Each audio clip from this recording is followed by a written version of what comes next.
información nos lleva rápidamente hasta la Fiscalía.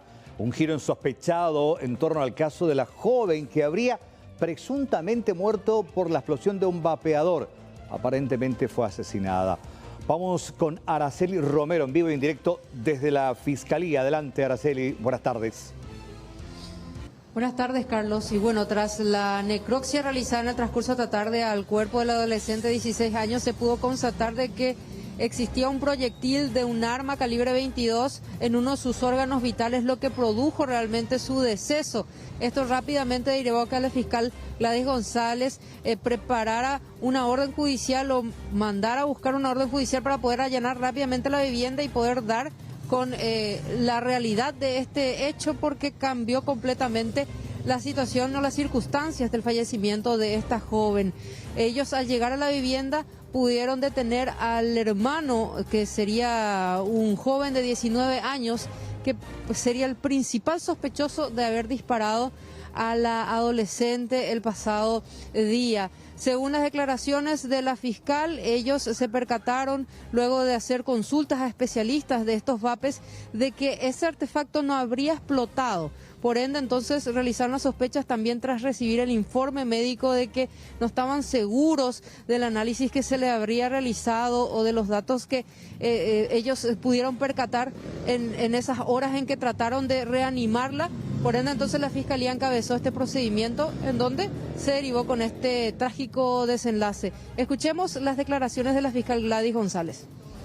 En el día de la fecha se ha realizado la necropsia de la joven Ailem y se ha encontrado alojado un objeto que aparentemente es un proyectil. El proyectil ahora fue remitido a balística y según los personales especializados en el tema, aparentemente es el calibre 22, que será confirmada con el informe posterior. ¿Dónde fue encontrado ese proyectil? ¿Nos puede reiterar? Se encontró alojado en la espalda. El orificio de entrada es acá en el pecho, lado derecho, y se alojó en la espalda. Entonces, ¿eso podría haber sido la causa de la muerte? Esa es la causa esa es la causa que originó el shock hipovolémico por pérdida de sangre o producida por arma de fuego. ¿Y quién le disparó? ¿Qué datos manejan sobre eso? ¿Cómo fue ese hecho si primeramente se dio la explosión de este vape? Las circunstancias ahora cambiaron totalmente en 180 grados. Ahora van a ser valorados totalmente todos los hechos que tanto papá como mamá. La mamá estaba en otro lugar, ¿verdad? En otro lugar de la vivienda, pero el joven, el hermano, estaba con la víctima en la misma habitación. El señor en todo momento refirió haber escuchado un estallido, una explosión. El padre mismo fue el que le refirió al médico que recibió la paciente que esa fue la circunstancia que lo llevó a hacer la reanimación más o menos por 2 horas, según el informe que ha remitido el hospital de Lambaré. ¿Quién es ¿Y que el está arma? detenido, doctora? Sí. El que está detenido es ahora el medio hermano. ¿Y los padres qué responsabilidad tienen? Porque esta historia fue confirmada con contundencia por el padre. Sí, asimismo, se ha evaluado por la Fiscalía tanto la actuación de los padres como así también de los médicos que atendieron a la víctima. ¿Y el arma fue encontrado? ¿Ustedes encontraron acá en esta vivienda, no? No encontramos el arma. Esta mañana ya nos habíamos constituido, luego, pero para buscar elementos en relación al vapeo, ¿verdad? Pero ahora con la necropsia totalmente cambió la situación. Dio un giro totalmente que se transforma en un homicidio. ¿Qué calibre? 22. ¿El hermanastro cuántos años tenía, doctor? El joven tiene 19 años. Ya es mayor entonces. Ya es mayor de edad. La necropsia se realizó teniendo en cuenta, como en un principio se estaba hablando de que fue una explosión del cigarrillo electrónico.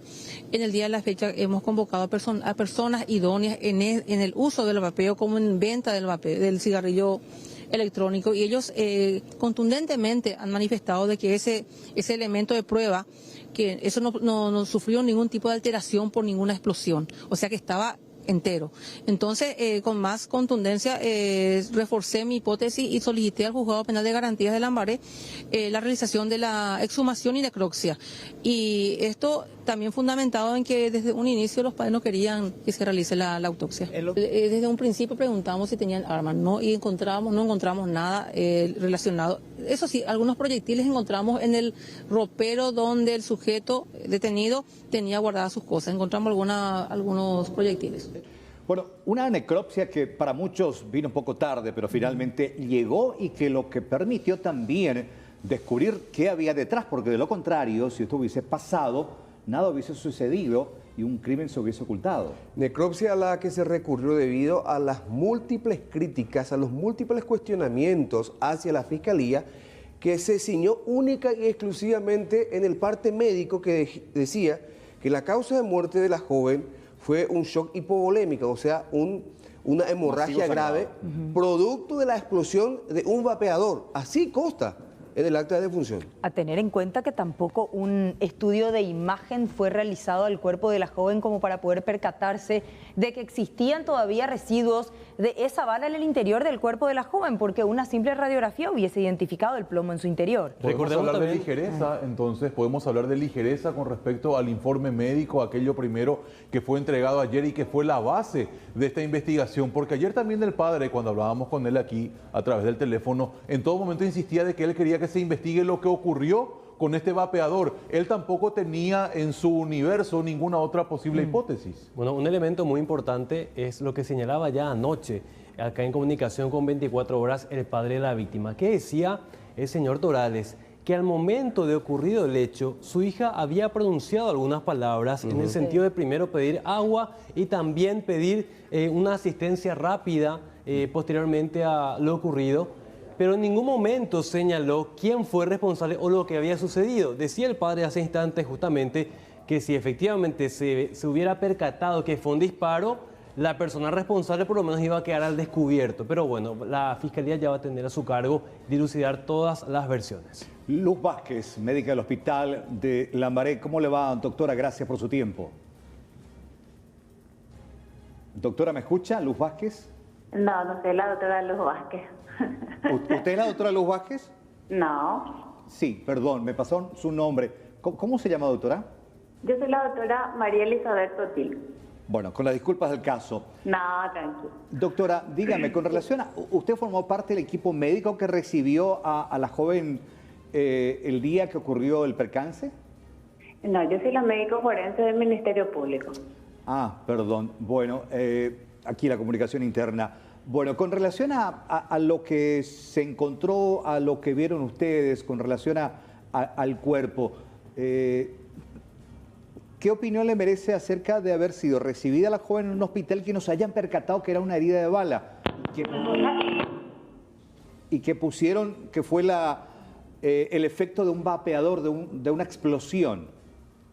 Bueno, te explico más o menos. Yo no sé sobre la actuación de los médicos intervinientes en ese momento. Lo que sí me queda claro es que ellos trataron de salvar la vida de esa niña, hicieron hasta lo imposible por ayudarle a seguir viviendo. Y te explico cómo es. En una urgencia, cuando te llega un paciente de esta clase, lo primero que tenés que hacer es tratar de identificar qué es lo que está ocurriendo y hacer algo al respecto, que es lo que hicieron estos médicos al recibirle. Le hicieron un tubo de drenaje, hicieron el diagnóstico de un hemotórax, lado derecho, y todas las medicaciones correspondientes para salvaguardar la vida de esta adolescente. ¿Sí? Sí. Con relación a la lesión que tenía en el pecho, era una lesión muy pequeña. Una persona que no está habituada a ver este tipo de lesiones todo el tiempo, como lo hacemos nosotros, va a pasar desapercibido porque no tenía un orificio de salida. Era una herida pequeña. Claro, de una bala calibre 22 que por lo general no tiene orificios de entrada demasiado importantes. No podría decir el calibre, ya que este está en estudio por la gente de criminalística, pero sí era un proyectil pequeño. Ya. ¿Qué órgano fue el que afectó, que originó ese sangrado masivo que finalmente terminó matando a la doctora? Este proyectil de arma de fuego lesionó el lóbulo inferior del pulmón derecho, lo que produjo un sangrado masivo. Doctora, y es la causa de muerte. Doctora, ahora para entender un poco la situación, ayer la primera hipótesis era la explosión. ¿Qué uno puede entender por explosión? Que parte del cuerpo pudo haber sido afectado, quemado, ciertas características que son muy distintas a lo que ustedes hoy encuentran en el cuerpo. Es por eso que descoloca un poco el hecho de que se haya culpado a la explosión de un vapeador y no al ingreso de una bala en el cuerpo de esta joven. Está la historia que relatan los familiares. Y como le explico, cuando uno tiene una urgencia de esta naturaleza, escucha lo que puede con relación al hecho y actúa en consecuencia, ¿verdad? En este caso, doctora, podemos decir que por lo menos una explosión de un vapeador es un caso muy poco común y de hecho en Paraguay por lo menos nunca antes visto. En el caso, siguiendo con la pregunta de mi compañero Marcelo, ¿no? Sí. Los médicos, cualquier médico que atienda a un paciente con ese reporte, por lo menos, ¿hay alguna forma de diferenciar algún tipo de ese reporte con una herida de bala? Te vuelvo a explicar más o menos lo de la herida del proyectil. Es un orificio pequeño. Es muy difícil para alguien que no está habituado a saber que es un orificio de proyectil de arma de fuego. Lo que uno buscaría, habiendo una explosión, es algún tipo de quemadura. Pero que en este caso no hay. ¿El cuerpo no registra marcas de haber sido quemado o laceraciones que pudieron haber caracterizado a una explosión? No tenía nada. ¿Y el impacto se dio a corta distancia, a media distancia? ¿Se puede calcular eso en base al ingreso de la bala? Podría decir que a una mediana distancia. Eso sería, doctora, 2-3 metros. ¿Cuánto aproximadamente? Como para que podamos graficarnos un poco una posible escena. A partir de 70 centímetros ya es mediana distancia. 70 centímetros. ¿Y ustedes encontraron el proyectil en el cuerpo? Encontramos. Ya. En la parte posterior, por debajo de la piel. Doctora, el calibre del proyectil puede ir determinando un poco el volumen de sangre que perdió la chica, porque ayer ese era el primer informe que tenía una pérdida importante de este líquido de nuestro cuerpo. Y en este caso es un calibre pequeño, produce una lesión pequeña y un sangrado que se va volviendo masivo con el correr de las horas o de los minutos. Es una muerte agónica. Qué terrible. Sí. Bueno, doctora, ¿alguna consulta más? Ahora, doctora, las horas fueron vitales para, digamos, el procedimiento que hoy determina la historia, porque todos, hasta hoy, las 6 de la tarde, teníamos de que ella murió a causa de un vapeador. Esta situación, reitero, en cuanto al factor tiempo, fue vital para determinar la causa real de la muerte, ¿no?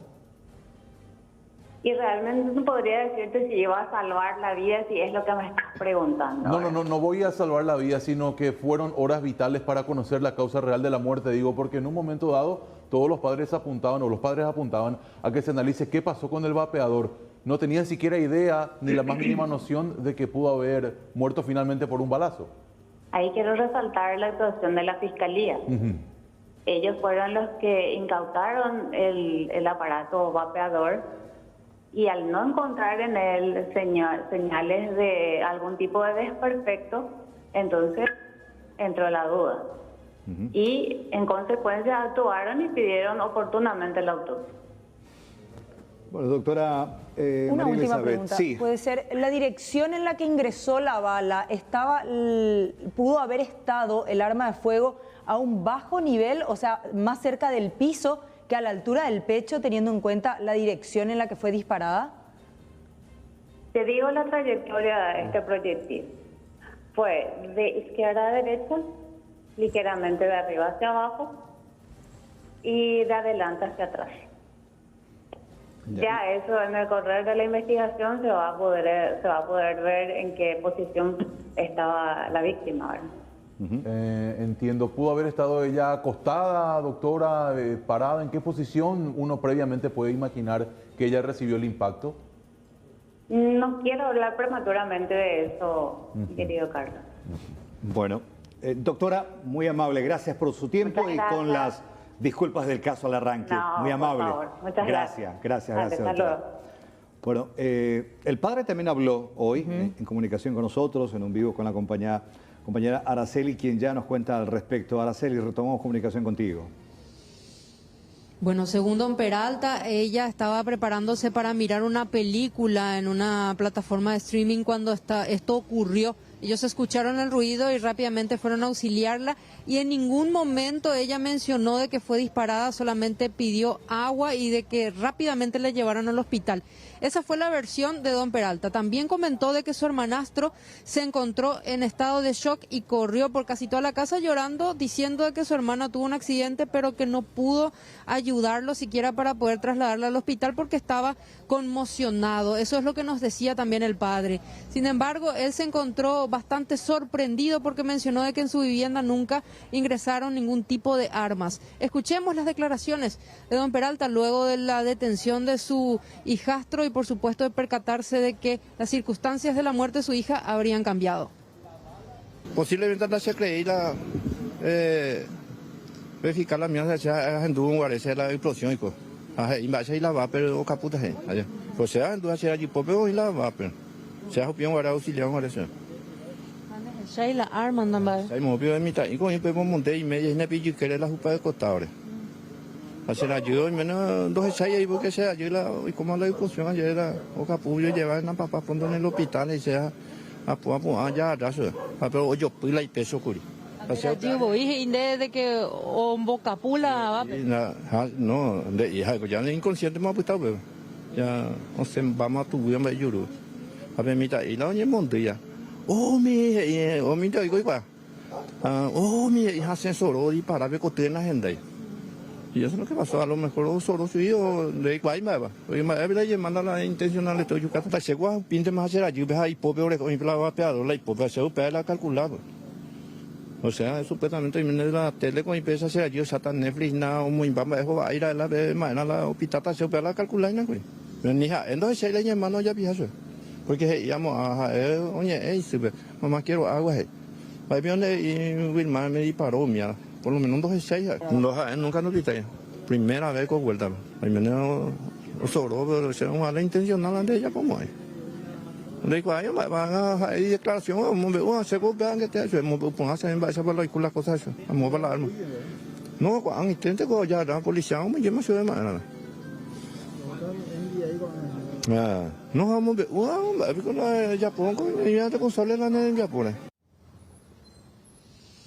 Bueno, y rápidamente al obtener los resultados de la necropsia, la fiscal se derivó hasta la vivienda de esta familia en donde estaban buscando quién o cuál pudo haber sido el que efectuó el disparo. Ahí fue que don Peralta mencionó de que el único que estaba acompañando a la menor era su hermanastro, por ende es el principal sospechoso. Ellos lo llamaron, él estaba trabajando en un surtidor en donde se desempeña laboralmente, llegó hasta la vivienda y fue aprehendido. Él en estos instantes se encuentra aquí en la Fiscalía Zonal de Lambaré, prestando ya una indagatoria ante la fiscal que está encabezando este trabajo, Gladys, también que está presente. Vemos que existe también el Departamento de Criminalística que acompañó durante todo el transcurso este procedimiento y estamos aguardando alguna información de también la versión de los hechos de este joven.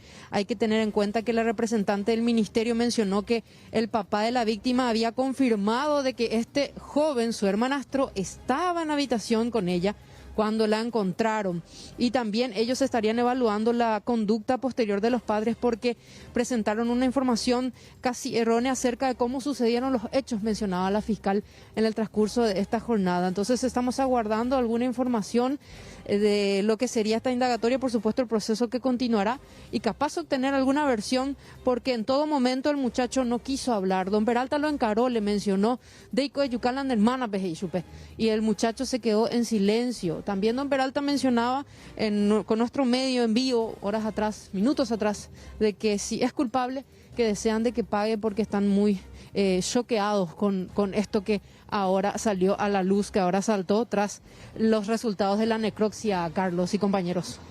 Sí, totalmente. La fiscal Gladys González, responsable, a ver si el joven termina confesando, contando qué realmente fue lo que pasó en esa habitación donde, y lo confirmaba el padrastro, estaban él y su hermana de 16 años, quien, y en su relato de ayer decía, salía desesperada pidiendo auxilio, diciéndole al padre que lo llevara a un centro asistencial porque no quería morir. Lo llamativo también del caso, lo mencionaba la propia fiscal hoy, que el joven desde el episodio desapareció. Sí. No estuvo en el velatorio, Sí. no estuvo tampoco... Y hoy día no se encuentra el arma. Exactamente. Si bien se encontraron algunos proyectiles, el supuesto arma homicida no fue encontrado. Pero el papá hablando con Araceli, y eso me va a certificar Araceli, dijo que el hermano al momento del accidente, después al momento de socorrerla, fue incluso Sí, con acompañó. otro grupo de amigos a acompañar a la hermana y que después estuvo también por ahí. Sí. No, es como dijo la fiscal, que desapareció.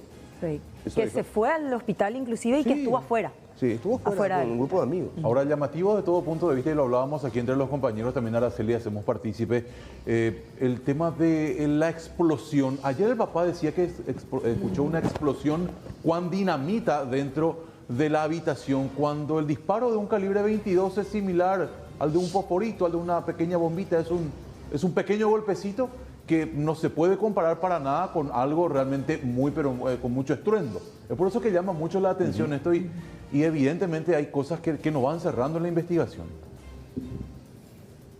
Araceli. Sí, totalmente, compañeros. Es lo que mencionaba Marcelo. Y don Peralta nuevamente rectificó lo que testificó en el transcurso de las horas del día de ayer, de que escucharon ese sonido de explosión y al ver el vape en la mano de la joven rápidamente la auxiliaron y en ningún momento ella mencionó de que fue un disparo y el joven rápidamente dice que salió de la habitación. Sí, después los acompañó al hospital y así sucesivamente, pero en el momento en que ocurrió esa explosión, él salió de la habitación y corrió. Entonces, por ende, también no vieron ningún arma. Así que esperaremos que encuentren el arma la fiscalía rápidamente. Bien, perfecto. Pendientes a tu equipo de exteriores. Ni bien haya alguna novedad, estamos en contacto. Gracias, Araceli. Bueno, hasta luego. Hasta luego.